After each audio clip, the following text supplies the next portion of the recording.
औज़ुबिल्लाहि मिनश शैतानिर रजीम, बिस्मिल्लाहिर्रहमानिर्रहीम। अस्सलाम वालेकुम।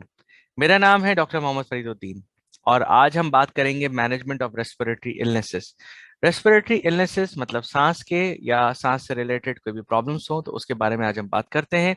और चूंकि ये एक प्रेजेंटेशन जो है वो सैलाब जदगान के लिए की जा रही है, ताकि जो लोग जो जो डॉक्टर्स और पैरामेडिक्स जो वहाँ जा रहे हैं और उनको क्या क्या मुश्किलात हो सकती हैं, वो अपने वहाँ पर महदूद वसाइल के अंदर किस तरीके से वो मरीजों को देख सकते हैं। ठीक है, तो हम प्रेजेंटेशन की तरफ आगे बढ़ते हैं।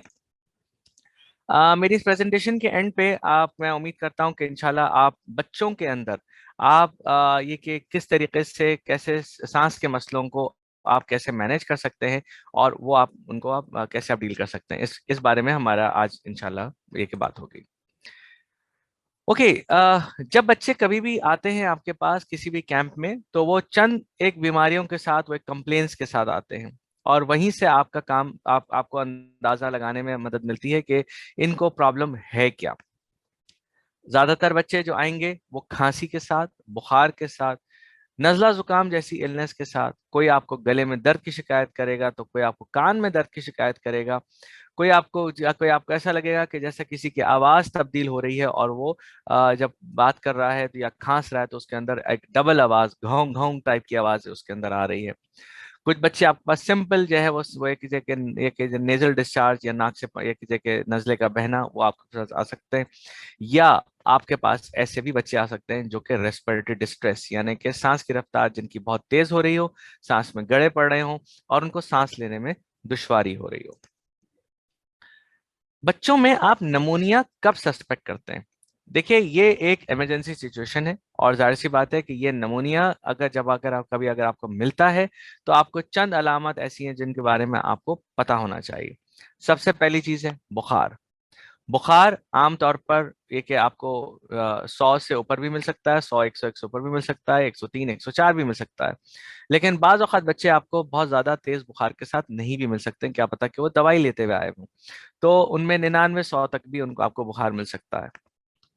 लेकिन जो चीज आपको यूजुअली तकरीबन सारे बच्चों में मिलेगी वो है सांस की रफ्तार का तेज होना। ठीक है। हमको ये पता है कि जी के हम यानी हर एज ग्रुप के अंदर बच्चों की सांस की रफ्तार मुख्तलिफ होती है। जैसा कि अगर 2 महीने तक का बच्चा है तो उसकी सांस की रफ्तार अगर 60 से ऊपर हो, यानी 60 दफा बच्चा सांस ले रहा है 1 मिनट में, तो इसका मतलब है कि हाँ वो नमूनिया की तरफ जा रहा है। अगर कोई बच्चा जो है वो यानी 2 महीने से लेकर एक साल की उम्र तक का है तो उसकी सांस की रफ्तार 50 से ऊपर नहीं जानी चाहिए। और वो बच्चे जो कि जो है वो यानी 1 साल से उम्र के बड़े बच्चे हैं, उनकी सांस की रफ्तार 40 से ऊपर नहीं जानी चाहिए। ये वो तमाम कट ऑफ पॉइंट्स हैं जहां पर हमको सोच ले, और ये तमाम बातें जो मैं कर रहा हूँ ये मैं 5 साल तक के बच्चों की बात कर रहा हूँ। उसके बाद जाहिर सी बात है कि सांस की रफ्तार में कमी आ जाती है। लेकिन जब कभी आपको लगे कि सांस की रफ्तार तेज हो रही है तो आपको नमूनिया के बारे में सोचना जरूर चाहिए। डिफिकल्टी इन रेस्पिरेशन मतलब सांस लेने में तकलीफ हो रही हो। सांस लेने में तकलीफ होने का मतलब यह है कि बच्चा जो है वो जब ये कि सांस ले रहा होता है तो उसको सांस जब वो ले रहा होता है तो वो उसके नाक के नथने फूल रहे हैं, या उसके सीने में गड़े पड़ रहे हैं, या पसली चल रही है, ये तमाम चीजें, या पेट बार बार अंदर बाहर हो रहा है, जिसके बारे में आपको पता लगेगा कि हाँ जी ये इनकी सांस को लेने में तकलीफ हो रही है। और इसके अलावा जो एक सबसे ज्यादा एक जरूरी बात आती है वो ये कि जो या जो भी केयर गिवर है जो लेकर आते हैं आपको बताते हैं कि जी बच्चे ने दूध पीना छोड़ दिया है। दूध पीने का छोड़ने का मतलब ये है कि इसका मतलब है कि बच्चे की सांस की रफ्तार तेज हो गई है और बच्चा जो है वो सांस लेने में उसको तकलीफ हो रही है। कब आप जो है वो फौरन आप सोचेंगे कि नहीं ये वो मामलात हैं जिनको आप यानी अभी इस वक्त आप नहीं देख सकते, इनको फौरन इनको आपको रेफर करना पड़ेगा, कहीं किसी बड़ी जगह पे भेजना पड़ेगा। नंबर एक, या तो बच्चा अगर बिल्कुल दूध पीना छोड़ दे तो इसका मतलब है कि किसी वक्त पे भी उसको प्रॉब्लम्स हो रही है। और इसके अलावा सांस के लेने में तकलीफ, सीने में गड़े पड़ना या पसली चलना।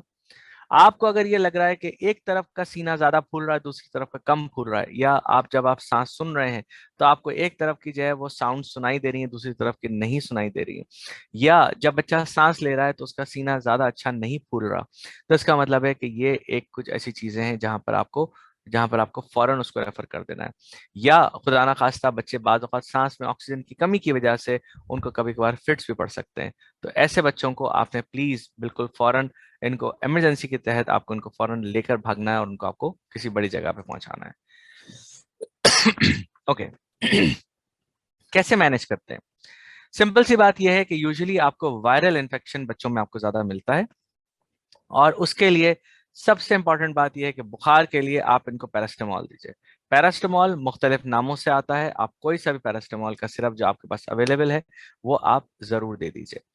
आपको लग रहा है कि बच्चे को नजला हो रहा है, नाक बह रही है, बच्चे को जो है वो फ्लू के सिम्टम्स हो रहे हैं, आंखों से पानी जा रहा है, बच्चा ये कि जो है आपको लग रहा है कि उसकी नाक ब्लॉक हो रही है, सिंपल नाक में नॉर्मल सलाइन के ड्रॉप्स डालिए। और ये ड्रॉप आप हर 2 से 4 घंटे में आप डालें, और नाक में डालने के बाद में थोड़ा सा नाक को मसाज करें, नाक खुल जाएगी। ठीक है। और अगर आपके पास उधर ही उसी कैंप में अगर आपका फैसिलिटी मौजूद है कि आप बच्चे को नेबुलाइज कर सकते हैं सलाइन से, तो प्लीज उसको जरूर सलाइन से नेबुलाइज कर लीजिएगा।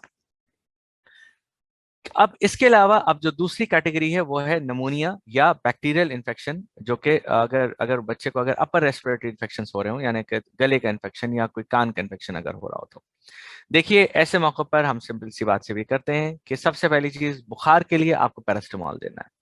पैरास्टामोल फीवर के लिए सबसे बेहतरीन दवाई है। और ज्यादा अगर फीवर हो रहा हो, बराए मेहरबानी बच्चे को नहलवा दीजिए, उनको कहें कि बच्चे को आप नहला दें ताकि बुखार उतर जाए। और पैरास्टामोल देने का तरीका यही है कि जी कि आप उनको पिला दीजिए शरबत, वो उसकी डोज के हिसाब से देना है। लेकिन अगर बच्चे को अगर पैरास्टामोल पिलाने से भी अगर बुखार नहीं उतर रहा है, तो फिर इसके अलावा पैरास्टामोल की सपोजिटरीज आती हैं, वो आप इनको लगवा सकते हैं ताकि इनका फीवर उतर जाए। सिंपल सी मेडिसिन जो कि आप दे सकते हैं एज एन एंटीबायोटिक, जो आप दे सकते हैं उसके अंदर एमोक्सिसिलिन जो आप दे सकते हैं, जो बहुत कॉमनली मिल जाता है। या फिर आपके पास ट्राइमेथोप्रिन सल्फामेथोक्साजोल जो कि आमतौर पर सेप्ट्रॉन के नाम से आता है, वो आप दे सकते हैं।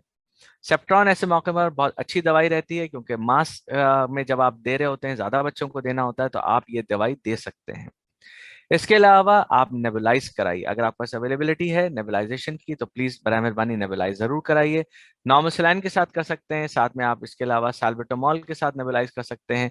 ये आप चीजों से नेबुलाइज करने पर सांस की नालियां खुल जाएंगी और बच्चा बेहतर हो जाएगा। और अगर आपके पास उस वक्त शरबत मौजूद है ब्रोंकोडायलेटर का कोई सा भी हो, तो जो कि मुख्तलिफ नामों से आते हैं, जैसे वेंटोलिन है, ब्रेटनल है, यूनिफाइलिन है, आप ये दे सकते हैं, जिससे इनके बच्चों को सांस की नालियां खुल जाती हैं। लेकिन ये आप उस वक्त दीजिएगा जब जिस वक्त बच्चे को ये कि बच्चा 6 महीने से ऊपर का हो। और कभी कभार अगर बहुत ज्यादा सांस की नालियों में तंगी अगर हो रही हो, तो आपको कभी कभार स्टीरॉइड्स का भी सहारा लेना पड़ सकता है। ओके, जो ज्यादा जरूरी एक और चीज है मैं आपको बताऊंगा कि आपने सबको ये कहना है कि जी के ये कि सांस के लिए अपने बच्चों को बहुत ज्यादा ख्याल रखें। और उसके लिए क्या करना जरूरी है? सबसे पहली चीज जो आप मरीज को बताएंगे वो ये कि आपने हैंड वॉशिंग करनी है। आई नो कि इस वक्त अभी हालात जिस तरह के हैं इसमें पानी का मिलना मुश्किल है, लेकिन जहां जहां तक पॉसिबल हो सके एटलीस्ट अपने हाथ को साफ रखें, क्योंकि हाथ से ही बीमारियां दूसरों तक के पहुंच रही हैं। अक्सर औकात इस वक्त कैंप्स के अंदर लोग जो है वो ठंडे जूसेस और कोल्ड ड्रिंक्स लाकर पहुंचा रहे हैं, तो वो कोशिश करें कि बच्चों को वो ना दें, अवॉइड करें। और इसके अलावा पानी का इस्तेमाल बढ़ाएं, पानी ज़्यादा ज़्यादा पीजिएगा। इसके अलावा मास्क का इस्तेमाल ज़रूर करें, क्योंकि क्लोज में है कैंप्स के अंदर लोग ज़्यादा हैं, कैंप्स कम हैं, लोग ज़्यादा एक दूसरे से करीब हैं, तो इसलिए जितना ज़्यादा मास्क पहन सकते हैं वो ज़्यादा बेहतर है। पब्लिकली भी मैं ये कहूंगा कि सबको कहें कि जी कि आप एक मास्क जरूर पहने, हाथ जरूर धोएं। और अगर कोई अगर ऐसा प्रोग्राम अगर हो सके कि इनको फ्लू की वैक्सीन लग सकती है, तो इससे अच्छी और कोई बात नहीं होगी। जजाकल्ला खैर, बहुत शुक्रिया। इंशाल्लाह ताला फिर इंशाल्लाह किसी और प्रोग्राम के साथ दोबारा हाजिर होंगे। बहुत शुक्रिया। अस्सलाम वालेकुम।